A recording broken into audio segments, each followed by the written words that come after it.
Arrête de risquer ta vie. Que ce soit pour autrui ou pour courir après une vague idée de gloire. Vis, même si tu ne sers à rien. La liberté a un prix que peu sont prêts à payer. Dans ce monde, ceux qui montrent leurs émotions deviennent des cibles, et ceux qui observent en silence survivent plus longtemps. Alors j'ai appris à me taire, à analyser, à avancer sans me dévoiler. Pas parce que je n'ai rien à perdre, mais parce que j'ai compris que tout montrer c'est déjà perdre. Je ne me ferai pas avoir une deuxième fois, je ne referai pas cette erreur. Pour être honnête, je me fiche totalement du sort des civils. La seule chose qui m'anime, c'est ma colère noire.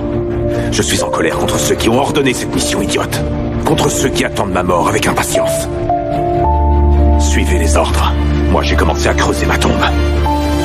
Il est maintenant temps d'aller voir jusqu'où je peux encore aller. On entre dans les relations avec l'espoir d'être compris, mais souvent, on se retrouve à jouer un rôle pour être accepté. On fait des compromis, puis des sacrifices, jusqu'à ne plus reconnaître la personne qu'on est devenue. On appelle ça aimer, mais parfois, c'est juste avoir peur d'être seul. La vérité, c'est qu'une relation ne devrait pas te diminuer, elle devrait te permettre d'exister sans te perdre. Il me semble que ce qui compte le plus aux yeux des humains, c'est se protéger soi, protéger sa famille, et trouver une façon de réaliser des bénéfices importants, si ce n'est pour le confort des siens, pour soi-même. J'ai l'impression que cela résume un peu l'essence d'un être humain finalement. Œuvrer pour soi, pour les siens d'abord, et non pour toute l'humanité. J'ai compris trop tard que certaines promesses ne sont que des mots qui rassurent sur le moment. J'ai donné sans compter, cru sans douter, et pourtant il a suffi d'un silence pour tout effondrer.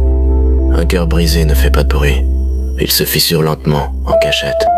Et le pire, ce n'est pas de perdre quelqu'un, c'est de réaliser qu'on s'était perdu soi-même. On grandit en croyant que devenir fort, c'est ne rien ressentir. Alors on empile les silences, on étouffe les failles, on se construit une armure.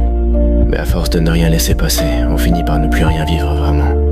La vérité, c'est que la vraie force, ce n'est pas de tenir, c'est d'accepter de tomber sans se perdre. D'après ce que l'on m'a rapporté, vous êtes spécialiste pour contourner les règles. La guerre impose des choix. Un commandant prend les décisions qu'il souhaite. J'ai droit à cette autorité. On croit toujours avoir le temps. Le temps de dire, de réparer, d'aimer mieux. Alors on repousse, encore et encore, comme si la vie attendait gentiment qu'on soit prêt. Mais elle ne prévient pas quand elle décide d'accélérer. Et un jour, on se retrouve face à des silences qu'on ne peut plus combler. La vérité, c'est que ce qu'on ne fait pas nous suit plus longtemps que nos erreurs. Et pendant qu'on apprend à tomber sans se perdre, la société, elle, nous apprend à cacher nos chutes. Ici, tout doit paraître parfait. Des vies filtrées, des sourires calculés, des réussites exposées comme des trophées. On nous pousse à paraître fort plutôt qu'à être vrai. Alors on se compare, on se perd, on s'oublie. Mais la vérité, c'est que dans ce monde qui juge sans comprendre, rester soi-même, c'est déjà résister. Les héros ne peuvent prendre de vacances que dans un monde idéal. On a un moment de répit, c'est différent. On n'est pas là pour s'amuser. On attend seulement la suite. On doit rester prêt. Moi, je vois plutôt ça comme le calme avant la prochaine tempête. En ce qui me concerne, je n'ai pas l'intention d'abandonner, même si tout semble parfois aller contre moi. Parce que j'ai compris que la vie ne récompense pas ceux qui doutent le moins, mais ceux qui tiennent le plus longtemps. Il y aura des pertes, des déceptions, des portes qui se ferment sans explication. Mais tant que je respire, je continue d'avancer, même lentement. Abandonner serait trahir tout ce que j'ai survécu. Et toi alors? Qu'est-ce que tu comptes faire quand plus rien ne sera certain? Quand les gens que tu pensais acquis s'éloignent sans prévenir, et que tes repères deviennent flous, tu vas fuir ou tu vas affronter. Parce qu'à un moment, la vie ne te demande plus de choisir le confort, elle te demande de choisir qui tu es vraiment. Et ce choix-là, personne ne peut le faire à ta place. Et une fois que tu auras choisi, ne t'attends pas à ce que tout devienne plus simple. Choisir qui tu es, c'est accepter de perdre ce qui ne te ressemble plus. Certains partiront, d'autres ne comprendront jamais. Tu douteras, tu tomberas peut-être. Mais au milieu de ce chaos, tu gagneras quelque chose de rare. La paix d'être aligné avec toi-même. Et cette paix-là vaut bien plus que toutes les certitudes que tu avais avant. À ce stade, ce n'est plus une question de gagner ou de perdre. C'est une question de ce qu'il te reste à l'intérieur. Tu peux continuer à avancer froidement, sans erreur, sans attache, mais vide. Ou ralentir, accepter le risque, et ressentir à nouveau, même si ça fait mal.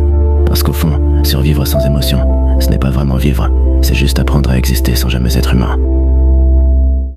Il faut faire des efforts et se frayer son propre chemin. Je ne détournerai pas mes yeux de la solitude qui s'étend devant moi. Et à force de persévérer, un jour peut-être, comme lui, j'y arriverai. Voilà pourquoi en tant que ninja de ce village, je vais tout faire pour devenir Kazekage, pour me créer des attaches dans ce village, pour y vivre. Si vous ne pouvez pas vous faire confiance, et que le monde et les hommes sont ainsi, alors il n'y a pas d'avenir possible.